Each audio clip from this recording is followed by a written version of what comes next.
Into the Abyss. The Tragedy of the USS Indianapolis. Prologue. The Black Water. The Pacific Ocean is not a single thing. To a tourist, it is a postcard of turquoise water and white sand. To a sailor, it is a highway. But to a man floating alone in the middle of it, the Pacific is a living, breathing monster. It is the largest physical feature on planet Earth. It covers 1/3 of the globe. It is deep enough to hide Mount Everest and wide enough to swallow entire civilizations. At night, under a clouded moon, the water is not blue, it is black. It is a void that reflects nothing, offers nothing, and promises nothing. On the night of June 30th, 1945, nearly 900 men went into that black water. They were the crew of the heavy cruiser USS Indianapolis. They had just completed a secret mission that would end World War II. They were heroes, though no one knew it yet. They were young, most of them teenagers or in their early 20s, dreaming of girls back in San Diego, or ice cream, or the end of the war. By the time the sun rose the next morning, their world would be reduced to 3 things: the burning sun above them, the oil-choked water around them, and the teeth waiting beneath them. This is not just a story about a shipwreck. It is a story about the limits of human endurance. It is a story about how the United States Navy lost a 600-foot ship and didn't realize it for 4 days. And it is the story of the worst shark attack in human history. Chapter 1. The Secret Cargo. July 15th, 1945, San Francisco Bay. The USS Indianapolis, the CA-35, was a beauty. She was a Portland-class heavy cruiser, a favorite of President Franklin Roosevelt. Before the war, FDR had used her as his ship of state, fishing off her stern and hosting dignitaries. She was fast, sleek, and carried substantial firepower in her main batteries. But on this foggy morning in San Francisco, the Indy looked different. She had just come out of repairs after a kamikaze strike had damaged her hull near Okinawa. She was patched up, repainted, and eager to get back to the fight. Captain Charles Butler McVeigh III stood on the bridge. McVeigh was a second-generation Navy man. His father had been an admiral. McVeigh was handsome, disciplined, and respected by his crew. He was a man who followed the book, but he also cared deeply for the 1,195 men under his command. He had been given orders that were terrifying in their vagueness. You will proceed at high speed to Tinian Island. You will not divert. You will not stop. You are carrying special cargo. 2 army trucks had pulled up to the dock earlier that morning. They were surrounded by military police with Tommy guns. They offloaded a large wooden crate and a heavy metal bucket. The crate was lashed to the deck and guarded 24 hours a day by Marine snipers. The orders were simple. If the ship sinks, the cargo goes into a lifeboat first. If the lifeboat sinks, the cargo floats. The metal bucket was even more mysterious. It was carried into the admiral's cabin and welded to the floor. Captain McVeigh didn't know what was in the crate or the bucket. He only knew that it was vital to the war effort. The crew buzzed with rumors. "It's gold bullion to bribe the Japanese," one sailor speculated. "It's a new type of biological weapon," said another. "Maybe it's fancy toilet paper for General MacArthur," joked a third. None of them guessed the truth. The metal bucket contained enriched uranium-235. The wooden crate contained the firing mechanism and the projectile assembly for a weapon the scientists called Little Boy. Chapter 2. The Speed Run. The voyage to Tinian was a sprint. The Indy set a speed record between San Francisco and Pearl Harbor. She didn't zigzag. She didn't slow down for weather. She cut through the Pacific like a knife. On July 26, 1945, the Indianapolis dropped anchor at Tinian Island in the Marianas. Tinian was essentially a massive aircraft carrier made of coral, the launching point for the B-29 superfortresses bombing Japan. The mysterious crate and the bucket were offloaded. The crew watched as the Army officers took possession of the items with a solemn reverence. Captain McVeigh breathed a sigh of relief. The mission was accomplished. He had delivered the goods. Now his orders were to proceed to Guam, pick up fresh supplies, and then head to Leyte Gulf in the Philippines to join the invasion fleet preparing for the final assault on the Japanese mainland. On Guam, McVeigh went to the operations office. He asked for an escort. It was standard procedure for capital ships to travel with destroyers, smaller ships equipped with sonar to hunt submarines. "Not necessary, Charlie," the routing officer told him. "The waters between here and Leyte are quiet. We haven't seen a Jap sub in weeks." This was a lie. Or rather, it was a failure of intelligence. The Navy had cracked the Japanese naval code. They knew there were Japanese submarines operating in the shipping lanes. In fact, just days earlier, a destroyer escort, the USS Underhill, had been sunk by a Japanese suicide submarine in that very area. But that information was classified ultra-secret. It was not shared with Captain McVeigh. So, on July 28th, the Indianapolis left Guam. She was alone. She was unescorted, and she was sailing into an ambush. Chapter 3. The Predator. July 29, 1945. The Philippine Sea. Beneath the surface of the water, Mochitsura Hashimoto was losing the war, and he knew it. Hashimoto was the commander of the I-58, a B-3 submarine. He was a devout man, a Shintoist, and a skilled warrior. But the Imperial Japanese Navy was in ruins.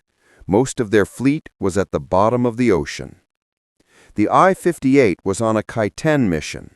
Kaiten were human torpedoes, suicide weapons piloted by young men locked inside a metal tube packed with explosives. He hated using them. It felt like a waste of life. But he had orders to sink enemy shipping at any cost. He had been patrolling the Guam-Leyte route for days with no luck. The sea was empty. On July 29th, Hashimoto ordered the submarine to surface to recharge its batteries and get fresh air. He climbed into the conning tower with his binoculars. The moon was hidden behind clouds, but the visibility was decent. The sea was choppy. At 11 p.m., Hashimoto's navigation officer shouted, "Ship spotted, bearing red 90." Hashimoto swung his binoculars. At first, he saw nothing. Then a black silhouette blocked out the stars on the horizon. It was a large ship. It was moving straight, not zigzagging. Hashimoto's heart raced. It looked like a battleship, or perhaps a large cruiser. "Dive! Battle stations!"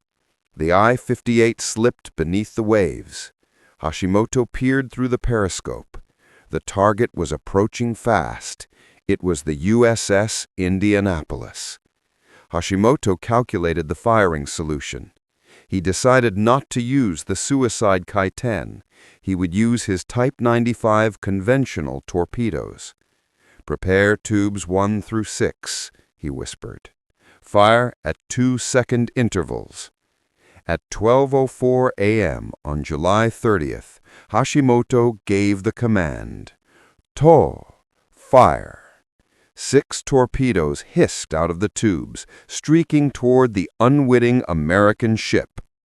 Chapter 4. 12 Minutes of Hell. July 30, 1945, 12:14 a.m. On board the Indianapolis, the ship was quiet. Most of the crew were sleeping.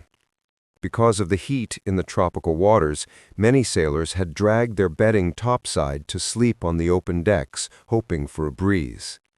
Captain McVeigh was in his emergency cabin near the bridge in his pajamas. The first torpedo missed. The second torpedo did not. It slammed into the starboard bow of the ship. The explosion was deafening. It blew 40 feet of the ship's nose completely off. The Indianapolis, moving at 17 knots, effectively rammed herself into a wall of water. McVeigh was thrown from his bunk. "We've been hit!" he yelled. Before he could stand up, the second torpedo hit. This one was the killer. It struck midships, directly under the powder magazine for the forward turret and the fuel oil tanks. The resulting explosion split the ship to its keel. A massive fireball erupted through the decks, incinerating men instantly in their bunks. The ship's communication systems were severed. The lights went off. The engines, however, kept running, driving the ship forward, forcing water into the gaping holes at millions of gallons per minute. Below decks, it was an inferno.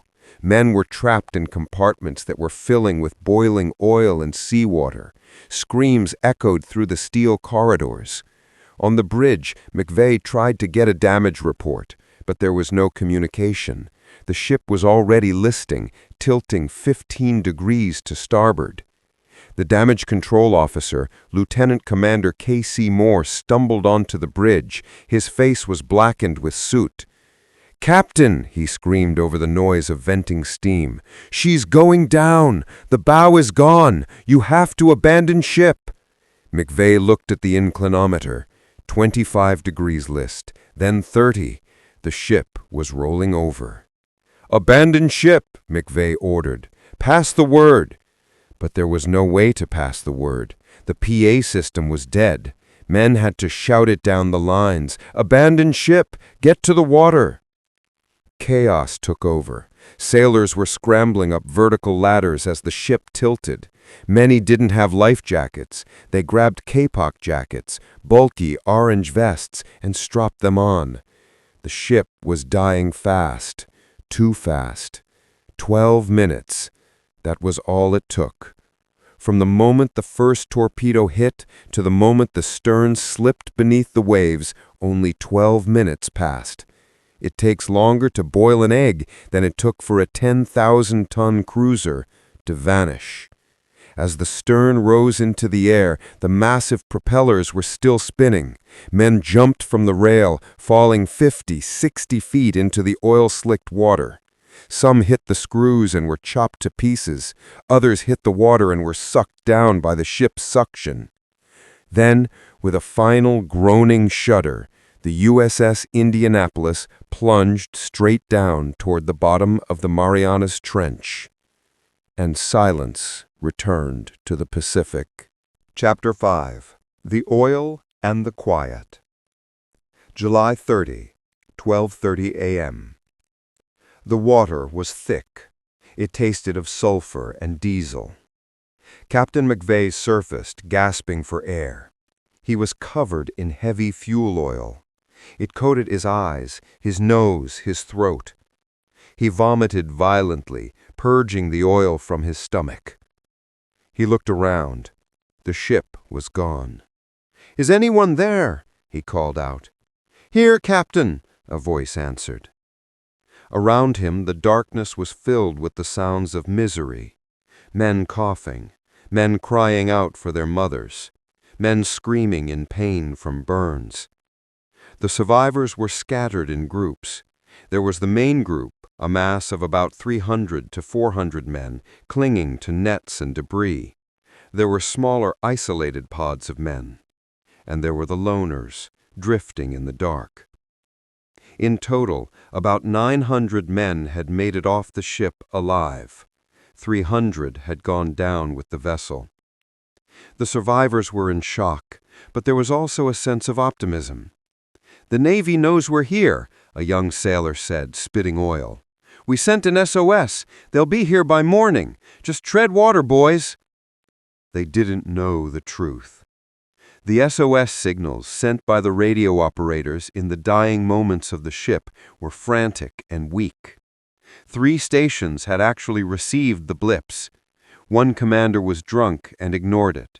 One commander thought it was a Japanese trap and ordered his men not to respond. One commander marked it down but didn't wake his superior. No one was coming. As the sun began to rise on that first morning, the horror of their situation became visible. The water was covered in a thick layer of black fuel oil. It blinded the men. It clogged their pores. When the sun hit it, the oil reflected the heat, cooking their skin. But the oil was also a blessing in disguise. It calmed the surface of the water, and for a few hours it masked the scent of blood. But the oil slick was drifting, and as the water cleared, the visitors arrived. Chapter 6. The Gray Fins. July 30, mid-morning. The first shark appeared around 10 a.m. It was an oceanic white-tip, Carcharinus longimanus. Jacques Cousteau, the famous oceanographer, later called the oceanic white-tip the most dangerous of all sharks. They are not coastal sharks like the great white. They are open-ocean scavengers. They are bold, persistent, and they investigate anything that floats. The first shark was curious. It circled a group of men clinging to a floater net. Its dorsal fin, tipped with white, cut the surface. The men froze. "Don't splash," Dr. Lewis Haynes, the ship's medical officer, whispered. "Stay still." The shark bumped a sailor. The sandpaper skin rasped against the man's leg. The sailor screamed and kicked. The shark swam away. The men let out a breath. Maybe it was gone. But an hour later, there were 2, then 5, then dozens. The vibrations of the sinking ship, the thrashing of 900 men, and the scent of blood from the wounded had sent a dinner bell ringing through the ocean for miles. The sharks began to circle. They were cautious at first. They would pick off the dead bodies floating on the perimeter. The survivors watched in horror as a corpse would suddenly jerk upright, bob violently, and then be dragged under in a frothing red cloud. Then the sharks grew bolder. A sailor who had drifted slightly away from the group was the first living victim. He screamed, "Shark! Shark! Help me!" He was pulled under. He resurfaced a second later, the water around him turning crimson. "He's got my leg!" he shrieked. Then he was gone. Panic is a contagion. When the sharks attacked, men thrashed. Thrashing attracted more sharks. The men in the center of the groups tried to push their way into the middle, climbing over their shipmates to get away from the exposed edges. It was a primal fight for survival. "Form a circle," an officer shouted. "Kick! Kick together!" They found that if they gathered in tight bunches and kicked and yelled when a shark approached, they could sometimes drive it away, but they couldn't kick forever. Night fell. If the day was terrifying, the night was a psychological torture chamber. They couldn't see the fins. They could only hear the screams. Splash! Scream! Silence. "Who was that?" someone would ask in the dark. "That was Smitty," another would answer. The men began to pray. They prayed for the sun. They prayed for a ship. They prayed for death. Chapter 7. Water, water, everywhere. August 1. Day 3. The sharks were the violent threat, but the sun was the silent killer. They were floating on the equator. The water was warm, about 85 degrees, which prevented immediate hypothermia, but it also softened their skin until it sloughed off. During the day, the sun beat down on their heads with the force of a hammer. Their lips cracked and bled. Their tongues swelled up until they filled their mouths. They were severely dehydrated. They were surrounded by endless water, but they couldn't drink a drop. "Do not drink the water." Dr. Haynes moved from man to man, his voice a raspy croak. "If you drink the salt water, your kidneys will shut down, you will go mad, you will die." But willpower has limits. By the third day, the delirium set in.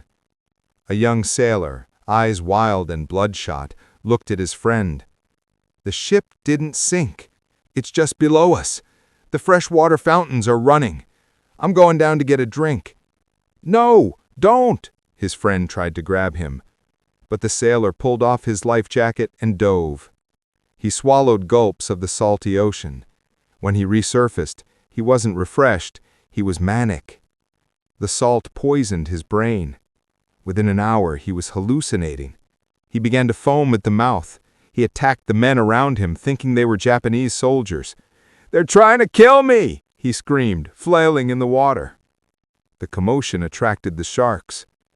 The hallucinations became contagious. Mass hysteria swept through the groups. Someone shouted, "There's an island over there! I can see the palm trees!" Dozens of men broke away from the group, swimming frantically toward a horizon that held nothing but empty ocean. They swam until they exhausted themselves and drowned or were taken by the predators. Another group believed the Indianapolis had returned. "She's right there! I can see the mess hall! They have cold milk!" Dr. Haynes held a dying boy in his arms. The boy looked up at him. "Doc, can I just have one drop of water?" Haynes wept. He had nothing to give. He watched as the boy died. He let the body go, watching it drift away to the perimeter where the gray fins waited. Chapter 8. The Accidental Discovery. August 2, Day 4. By the fourth morning, hope was dead. Of the 900 men who went into the water, only about 300 were still alive. They were drifting apart. They were barely human anymore. They were encrusted with oil, salt, and blood. Their eyes were vacant. Captain McVeigh, drifting in a small raft with a few others, was staring at his watch. He hadn't slept in 80 hours. He wondered why the Navy had forsaken them. Why hadn't they been missed? The answer was a bureaucratic tragedy. At Leyte Gulf, the port director had a list of arriving ships. The Indianapolis was on it, but when the ship didn't arrive on July 31st, the officer simply took it off the board. There was no protocol to report the non-arrival of a combat ship. Since the mission was secret, no one asked where they were. They were ghosts. But luck, fickle as it is, finally turned. Lieutenant Chuck Gwynn was piloting a PV-1 Ventura bomber on a routine anti-submarine patrol. He was bored. He was flying south of his sector to check an antenna problem. He looked out the window and he saw an oil slick. "Submarine," he yelled to his crew. "Prepare depth charges." He banked the plane, diving toward the slick to bomb the enemy sub he thought was leaking oil. As he got closer, he opened the bomb bay doors, but then he saw something. Black dots. Hundreds of them, bobbing in the oil. "Hold fire," Gwynn screamed. "Those are heads! Those are men!" Gwynn radioed his base. "I'm circling large number of survivors. Position 1154 north, 130-25 east. Send help." The base didn't believe him. "Who are they?" he replied. "I don't know, but there are sharks. I can see the sharks attacking them." Gwynn stayed over the site. He dropped life rafts and water cans, but many burst on impact. Far away, a PBI Catalina seaplane, piloted by Adrian Marks, picked up the chatter. Marks didn't wait for orders. He throttled up and flew toward the coordinates. When he arrived, the scene broke his heart. He saw the men being attacked. He saw the sharks. There was a standing order. Do not land seaplanes in open ocean swells. The waves were 12 feet high. It was suicide. Marks looked at his crew. I'm going in. He dropped the PBY onto the water. The plane bounced violently, popping rivets, but it held together. Marks taxied the plane through the survivor groups. Grab the hull, they shouted. They pulled men out of the water. They stacked them inside the fuselage like cordwood. When the plane was full, they put men on the wings. They covered the wings with parachute silk to protect the sunburned sailors. Marks collected 56 survivors. The plane was so heavy it would never fly again. But for those 56 men, the sensation of being out of the water was better than heaven. Chapter 9. The Rescue. That night, the lights appeared. The USS Cecil J. Doyle, a destroyer escort, arrived on the scene. The captain, seeing the devastation on the radar and hearing the reports, did something dangerous. He turned on his searchlights. In wartime, turning on searchlights is a beacon for enemy submarines. It says, "Here I am, shoot me." But the captain didn't care. He pointed the massive beam into the sky, reflecting it off the clouds to create a pillar of light that could be seen for miles. To the men in the water, it was the hand of God. "Light," one sailor rasped. "There's a light." Over the next 24 hours, ships converged on the area. They pulled the living from the dead. The sailors who were hauled onto the decks of the rescue ships were in horrific condition. Their skin was covered in ulcers. They were skeletal. Some were still hallucinating, fighting their rescuers. "It's okay, son," a nurse whispered to a shivering boy. "You're safe. The sharks can't get you here." Captain McVeigh was one of the last to be pulled out. He stood on the deck of the Ringness, covered in oil. He saluted the flag. "I am Captain McVeigh. The ship is gone." Then he collapsed. The final count came in. Crew 1,195. Survivors 316. 879 men were dead. It was the greatest single loss of life at sea in the history of the U.S. Navy. End of Part 1. We have witnessed the mission, the sinking, the horrific ordeal in the water, and the miraculous rescue. But the story of the Indianapolis does not end here. The survivors now face a new battle, the battle for truth.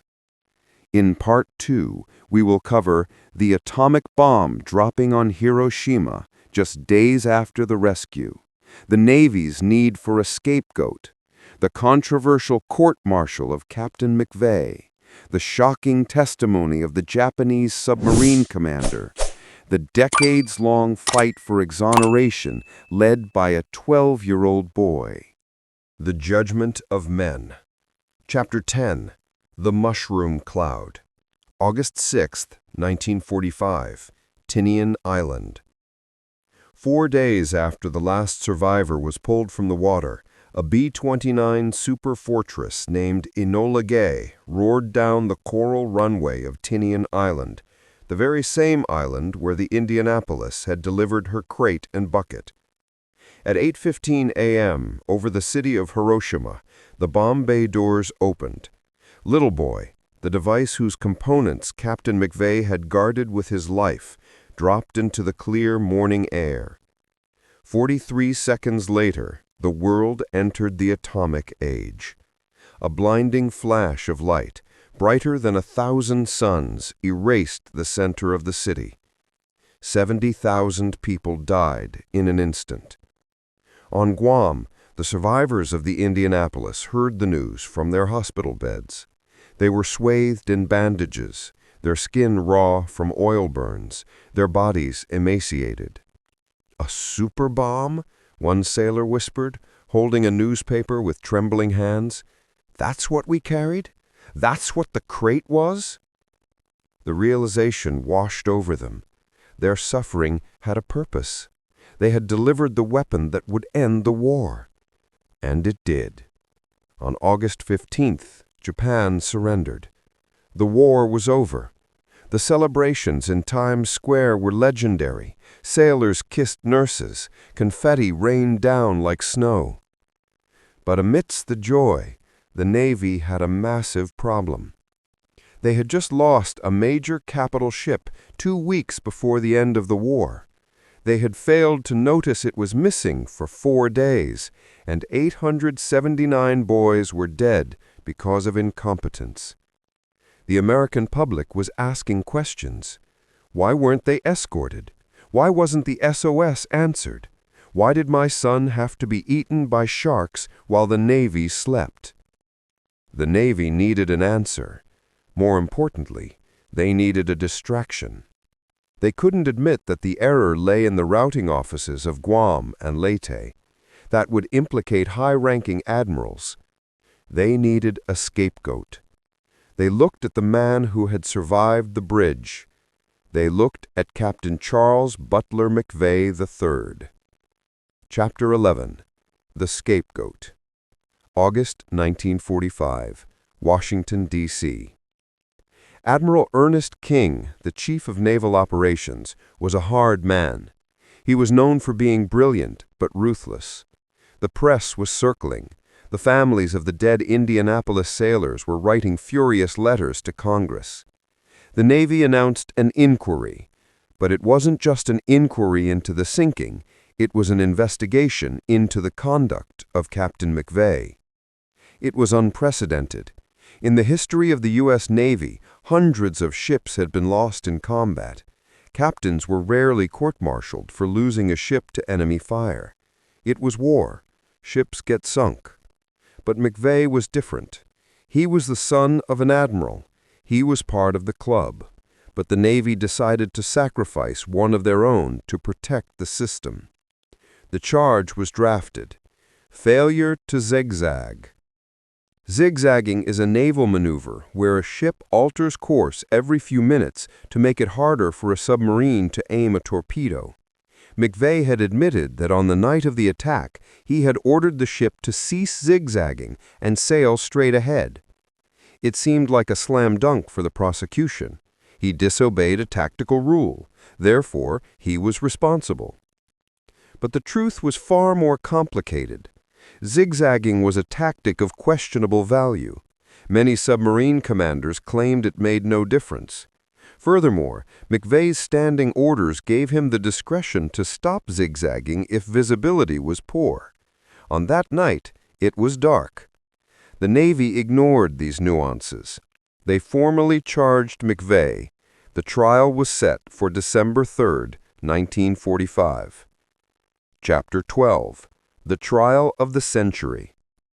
December 3, 1945. Washington Navy Yard. The courtroom was packed. Flashbulbs popped as McVeigh entered. He looked older than his 47 years. The ordeal in the water had grayed his hair and etched deep lines into his face. But he stood tall, wearing his dress blues. He pleaded, not guilty. The prosecutor was Captain Thomas Ryan. He was sharp, aggressive, and under orders to secure a conviction. The defense attorney was Captain John Cady. He was a good man, but he wasn't a trial lawyer. He was a naval officer. He was outmatched. The prosecution paraded witnesses who testified that McVeigh should have zigzagged. They painted him as negligent. They argued that if he had zigzagged, the torpedoes would have missed. McVeigh's defense was simple. I was not informed of any submarine activity in the area. I was denied an escort. The visibility was poor, so I stopped zigzagging to make time. And even if I had zigzagged, the torpedoes likely would have hit anyway. But the Navy had an ace up its sleeve, a witness so shocking that the press couldn't believe it. They brought the enemy to the stand. Chapter 13. The Enemy Witness. December 10, 1945. A hush fell over the courtroom. As the doors opened, walked in by military police was a small Japanese man in a civil suit. It was Motsuchura Hashimoto, the commander of the I-58 submarine, the man who killed the Indianapolis. This was insanity. Japan had just surrendered. The wounds of the war were fresh. Bringing a Japanese officer, a man who had killed hundreds of American boys, to testify against an American captain in a U.S. court was unheard of. The press went wild. The families of the victims screamed killer and Jap butcher from the gallery. Hashimoto looked terrified. He thought he was being brought there to be tried for war crimes and executed. He didn't understand the American legal system. Through a translator, the prosecutor asked him the crucial question, "Commander Hashimoto, if the Indianapolis had been zigzagging, would you have been able to sink her?" The courtroom held its breath. McVeigh's fate hung on this answer. Hashimoto spoke in rapid Japanese. The translator paused and then spoke in English. "He says no." The prosecutor smiled. "I'm sorry, did he say no, he wouldn't have sunk her?" The translator corrected himself. "I apologize. He says no, zigzagging would not have mattered." The prosecutor's smile vanished. Hashimoto continued, his voice firm. "I had the position, I had the speed, I would have hit the ship whether it was zigzagging or not. Zigzagging would only have changed the angle of impact, not the result." The defense attorney, Captain Cady, looked relieved. The enemy commander had just exonerated McVeigh. He had just testified that the failure to zigzag charge was irrelevant because the ship was doomed the moment it crossed the submarine's path. But the court didn't care. The judges, a panel of admirals, seemed to glaze over Hashimoto's testimony. They had their orders. The narrative had to be maintained. Chapter 14. The Verdict. December 19th, 1945. The trial lasted 2 weeks. The deliberation lasted only a few hours. Captain Charles Butler McVeigh III was found guilty. Guilty of hazarding his ship by failing to zigzag. He was not sentenced to prison. He was not stripped of his rank. The sentence was essentially a professional death penalty. He would lose numbers in his seniority, meaning he would never be promoted again. His career was over. But the real punishment wasn't the rank. It was the label. The Navy released the verdict to the press. The headline screamed, "Captain guilty of negligence." To the grieving families of the 879 dead sailors, this was the answer they needed. Their sons hadn't died because of bad luck or bad intelligence. They died because that man, McVeigh, was lazy. He didn't zigzag. He killed them. McVeigh returned to the silence of his home. He received hate mail every day. "You killed my son. I hope you rot in hell. Why are you alive and my boy is dead?" Every Christmas, the cards would arrive. They weren't greetings. They were pictures of the dead sailors with notes from their mothers reminding McVeigh of what he had done. The survivors, the 316 men who had been in the water with him, didn't blame him. They loved him. They knew he was a good captain. They held reunions, and McVeigh would attend, weeping as he hugged his men. "I'm sorry," he would tell them. "I'm so sorry." "It wasn't your fault, Skipper. The Navy screwed us, not you," they would tell him. But the voice of the survivors was drowned out by the roar of the Navy's official history. Chapter 15. The Toy Soldier. November 6, 1968. Litchfield, Connecticut. 23 years passed. McVeigh lived a quiet life. He retired from the Navy as a rear admiral, a tombstone promotion given upon retirement, but he never escaped the shadow of the Indianapolis. His wife died of cancer. He remarried, but the loneliness was always there. He was a man haunted by the screams in the dark. He remembered every face. He remembered the sharks, and the hate mail never stopped coming. On a cold November afternoon, Charles McVeigh walked out to his back porch. He was 70 years old. The gardener found him. McVeigh was dressed in his Navy uniform. In one hand he held his service revolver. In the other he held a small toy soldier, a memento given to him by one of his men. He had put the gun to his head and pulled the trigger. The suicide of Captain McVeigh was the final tragedy of the USS Indianapolis. The sharks hadn't killed him. The Japanese hadn't killed him.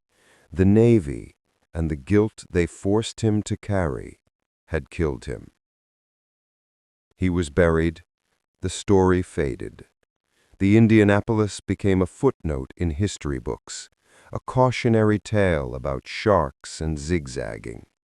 And there it would have stayed, buried in injustice, if not for a movie about a giant shark and a 12-year-old boy. Chapter 16. The Boy and the Project. 1996, Pensacola, Florida. Hunter Scott was a regular kid. He liked video games. He liked baseball. He needed a topic for his 6th grade history fair project. He was watching the movie Jaws with his dad. In the famous scene, the character Quint tells the story of the Indianapolis. "Japanese submarine slammed 2 torpedoes into our side, Chief. 1,100 men went into the water. Shark come to the nearest man, and he start pounding and hollering and screaming." Hunter was mesmerized. "Dad, is that a true story?" His dad replied, "I think so, son." Hunter went to the library. He found books on the sinking. He read about the sharks. But then he read about the captain. He read that Captain McVeigh was court-martialed for not zigzagging. He read that the Japanese commander testified it wouldn't have mattered. He read that the Navy had failed to report the ship missing for 4 days. Hunter, with the simple moral clarity of a 12-year-old, looked at the facts. He said, "That's not fair." His dad asked, "What's not fair?" "They blamed the captain for the ship sinking, but they didn't blame the Navy for not rescuing them. And the enemy guy said zigzagging didn't matter, so why was he in trouble?" Hunter decided his project would be about the Indianapolis, but he didn't just want to make a poster board. He wanted to find the truth. He put an ad in the Navy Times newspaper. "Looking for survivors of the USS Indianapolis. I am a 12-year-old student doing a history project." He expected maybe 1 or 2 letters. Within weeks, his mailbox was overflowing. The survivors were old men now. They were in their 70s and 80s. For decades, no one had cared about their story. Suddenly, a kid, a boy the same age they were when they joined the Scouts, was asking questions. They poured their hearts out to him. They sent him diagrams, they sent him diaries, but mostly they sent him a plea. "Clear the captain's name," they wrote. "Before we die, please help us clear the skipper." Hunter Scott stood in his bedroom, surrounded by stacks of letters from heroes.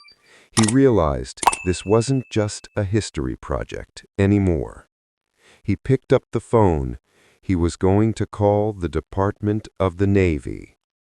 The 12-year-old boy was about to declare war on the United States government. End of Part 2. The Boy and the Sea. The Final Verdict. Chapter 17. The Crusade of Hunter Scott.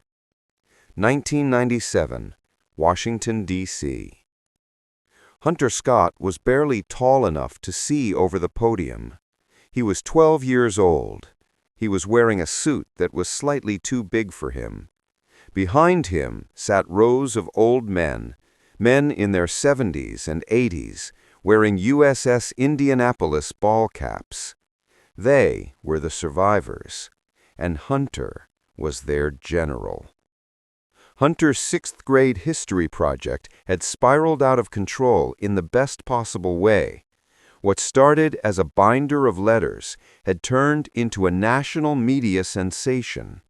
The story of a young boy fighting to clear a dead captain's name captured the American imagination. Hunter had done what high-priced lawyers failed to do in 1945. He did the reading. He had dug into the archives.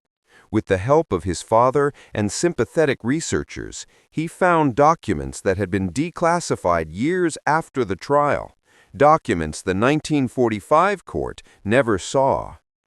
The most damning piece of evidence was about the ultra-intelligence. In 1945, the Navy claimed they didn't know Japanese submarines were in McVeigh's path. Hunter found proof that they did know.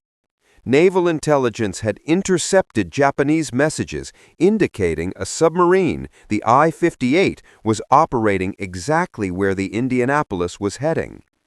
They didn't tell Captain McVeigh because they didn't want the Japanese to know that they had broken their code. They sacrificed the ship to protect the secret. Furthermore, Hunter found the logs of the 3 radio stations that had received the SOS signals. The station commander who was drunk. The station commander who thought it was a prank. The station commander who didn't want to be disturbed. The Navy had claimed for 50 years that no SOS was sent. Hunter Scott proved they were lying. Armed with this evidence, Hunter went to Congressman Joe Scarborough. Scarborough was impressed by the boy's tenacity. He drafted a bill, a resolution to exonerate Captain Charles Butler McVeigh III. Chapter 18. The Admirals Strike Back. It should have been easy. The evidence was overwhelming, but the Navy is a stubborn institution. The old guard of the Navy fought back. They argued that reopening the case would set a dangerous precedent. If we exonerate McVeigh, we'll have to retry every court-martial from World War II. It undermines the chain of command. They tried to bully the boy. They released statements dismissing Hunter's research as a child's project. But they underestimated the survivors. These were men who had fought off sharks with their bare hands. They weren't afraid of bureaucrats in suits. The survivors flooded Washington. They walked the halls of Congress, knocking on doors. They told their stories to senators. Captain McVeigh didn't kill my friends, survivor Giles McCoy told a Senate committee, tears in his eyes. The Navy left us in the water for 4 days. That's who killed them. The captain did everything he could. Then a letter arrived from Japan. Muchitsura Hashimoto, the commander of the submarine I-58, was now an old man living as a Shinto priest. He heard about Hunter Scott's efforts. He wrote a letter to the U.S. Senate. I have met many of your brave sailors who survived the sinking. I have come to understand that Captain McVeigh was an honorable man. I do not understand why he was punished. In Japan, we would not have punished a captain for such a thing. I join the survivors in asking for his name to be cleared. The testimony of the enemy, once again, proved pivotal. Chapter 19. Victory. October 2000. It took 3 years of fighting, but finally the United States Congress passed a resolution stating that Captain McVeigh should be exonerated for the loss of the USS Indianapolis. President Bill Clinton signed it. It wasn't a pardon. A pardon implies you did something wrong and are being forgiven. This was an exoneration. It meant McVeigh was innocent. It meant the conviction was a mistake. In a quiet ceremony, the Secretary of the Navy placed a letter in McVeigh's official service file. It stated that Charles Butler McVeigh III was not responsible for the loss of his ship. Captain McVeigh wasn't there to see it. He had been dead for 32 years. But in the gallery, his son, Charles McVeigh IV, wept openly. Next to him sat Hunter Scott, now a teenager. And around them, the dwindling group of survivors cheered. They had done it. They had saved their skipper. Chapter 20. The Final Discovery. August 19, 2017. The Philippine Sea. The captain was cleared. The war was over. But the ship was still missing. For 72 years, the USS Indianapolis had remained lost.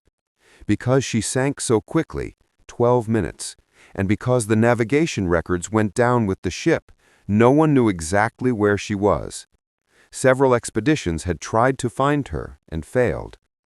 Enter Paul Allen. Paul Allen was the co-founder of Microsoft. He was a billionaire with a passion for history and exploration. He owned a massive research vessel, the RV Petrel, equipped with the state-of-the-art sonar and autonomous underwater vehicles. Allen wanted to find the Indy. His team analyzed the logs of the LST-779, a ship that had passed the Indianapolis shortly before the sinking. They triangulated a new search area, a box of ocean roughly 600 square miles. The water here was deep, incredibly deep. The Marianas Trench is the deepest scar on the planet's crust. The Petrel deployed its drone. Down it went, 1,000 meters, 3,000 meters, 5,000 meters. At a depth of 18,000 feet, or 5,500 meters, 3 miles down, the drone's camera lights turned on. The bottom of the Pacific is a desert of gray silt. But suddenly, shapes appeared. Twisted metal. Debris.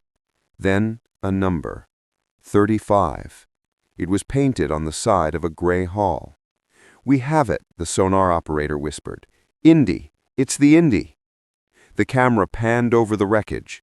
Because the water at that depth is freezing and holds very little oxygen, the preservation was ghostly. The ship looked like it sunk yesterday. The cameras found the ship's bell. They found the massive gun turrets, guns still pointing toward a long-forgotten enemy. They found the spare parts box with the word Indianapolis stenciled on it. The ship was resting upright. The bow, which had been blown off by the first torpedo, was found miles away. Paul Allen released the photos to the world. For the few remaining survivors, now in their 90s, seeing the photos was a religious experience. "That's where I slept," one said, pointing to a crushed section of the hull. "That's where I jumped," said another. They didn't see a wreck. They saw a tomb. It was the final resting place of their 879 brothers who never came home. Epilogue. The Watch. Present day. The USS Indianapolis is no longer just a tragedy. It is a touchstone of American history. Every year the survivors gather. The group gets smaller every time. Soon there will be none left. The voices that screamed in the dark will be silent forever. But the legacy remains. It is in the history books, corrected thanks to a 12-year-old boy. It is in the Navy regulations which were rewritten to ensure no ship ever sails unescorted and untracked again. It is at the bottom of the sea, where a steel giant guards the bones of heroes. And somewhere, in a quiet cemetery, there is a headstone for Charles Butler McVeigh III.